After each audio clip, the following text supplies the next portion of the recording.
uses her body. I'm sick of watching Caitlyn getting attacked. If the league doesn't step up and protect her, things are going to get ugly real fast. You're probably wondering why this story has exploded everywhere right now. It's because the people who matter are finally speaking up. On June 24, 2026, during the Indiana Fever's matchup against the Phoenix Mercury, a moment in the second quarter sparked outrage across the entire basketball world.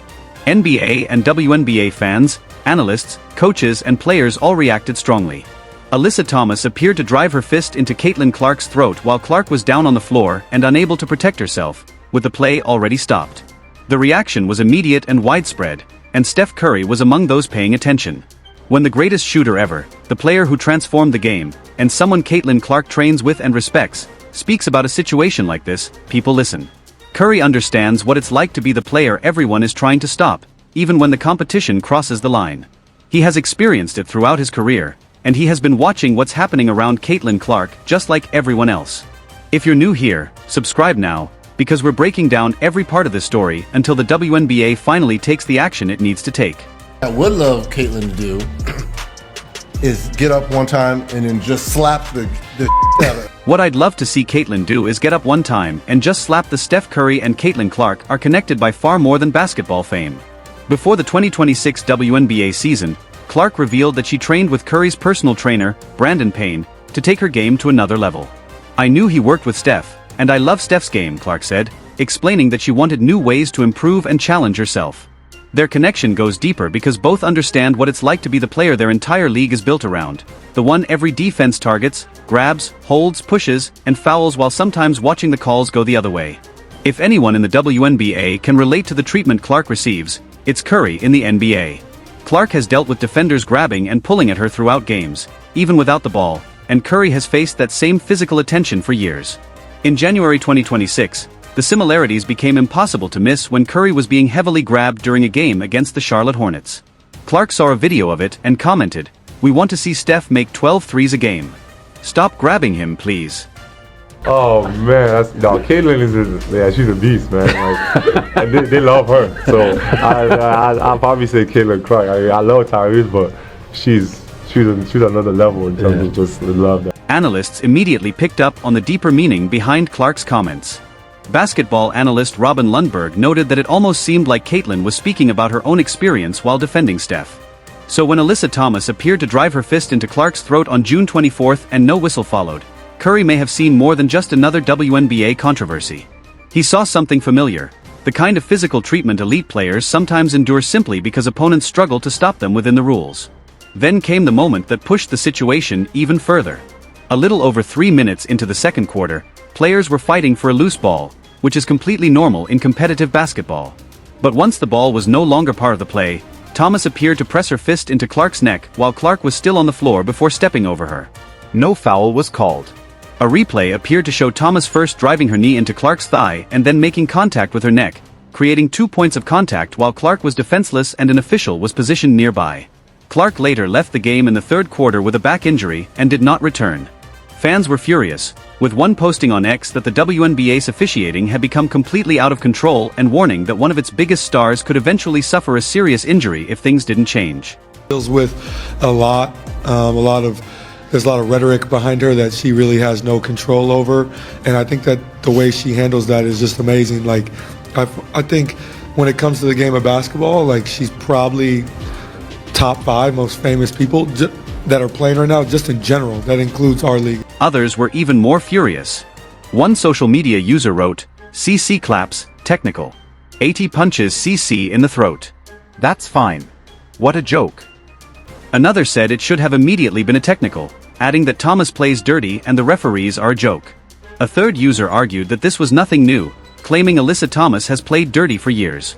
Even someone who rarely watches the WNBA was shocked, writing, "I honestly don't watch a lot of WNBA games, but I'm watching this one.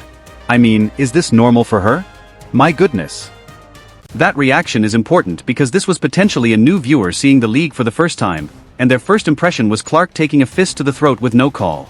If the WNBA wants to grow its audience and build mainstream credibility, that is a terrible first impression. Outkick's John Root argued that it was unbelievable the league could allow its biggest and most influential star to be treated that way, saying Caitlin Clark deserves better. Barstool Sports founder Dave Portnoy simply asked, What are we even doing here? Brutal cheap shot. Sports Illustrated's Robin Lundberg called for immediate action, saying the WNBA should suspend Thomas for the play. Former WNBA player Stacey Dales was equally blunt. This is pathetic. Not even loose ball worthy. League needs to review this. Completely uncalled for. She also pointed out the obvious outcome. Clark was out for the game. And we've been critical of Stephanie White on this channel before, but she deserves credit for what she said afterward. White came to the post-game podium with real frustration and directed it where it belonged. She told reporters, "I just saw it. I'm not sure if it had any impact on her health or not, but it was egregious. The fact that it was a no call. I heard about it at halftime. I brought it to the attention of the officials at halftime, yet we still had 11 fouls in the fourth quarter to their 2.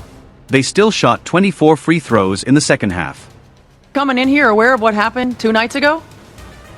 And that still happens? What?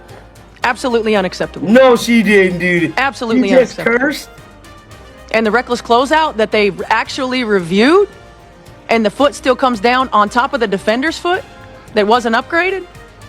Absolutely disrespectful. She didn't stop there.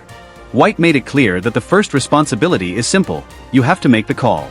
She called the incident egregious and completely disrespectful, especially considering everyone already knew what had happened 2 nights earlier. Then came the line that summed up the entire situation: the fist in the throat is crazy. It's crazy. It's dangerous. She also questioned how officials could review another dangerous play on the monitor, see the footage again, and still get the decision wrong. In her words, it was like getting a chance to retake a test and somehow failing it a second time. White emphasized that this wasn't just one missed call. Clark had 2 separate dangerous plays go unpunished: the contact to her throat and a reckless closeout that was reviewed but still wasn't upgraded to a flagrant. The officials had the replay, watched it, and still chose not to take further action. That is what makes this so frustrating. Clark spent the offseason working with Steph Curry's trainer to improve her game, recover stronger, and return at an even higher level. She did the work, showed up on June 24th, and was playing well before the physical contact forced her out with a back injury. And this wasn't an isolated moment. Clark has repeatedly been grabbed, pulled, and pressured throughout games, even when she doesn't have the ball. That pattern has followed her since entering the league, and now it has reached a point where a fist was driven into her throat with an official standing nearby. Curry understands that kind of treatment because he has dealt with it himself. The best players often attract extra physical attention, but in a league that truly protects its stars, there are consequences: flagrant fouls, ejections, and suspensions.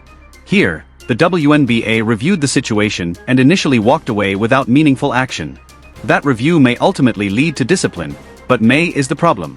Could is not the same as will. Until the league proves it will act, questions about Clark's protection will remain. Now fans everywhere are asking the same question: will the WNBA suspend Alyssa Thomas? And if it doesn't, what message does that send to every player who thinks they can cross the line against the league's biggest star? Let us know in the comments.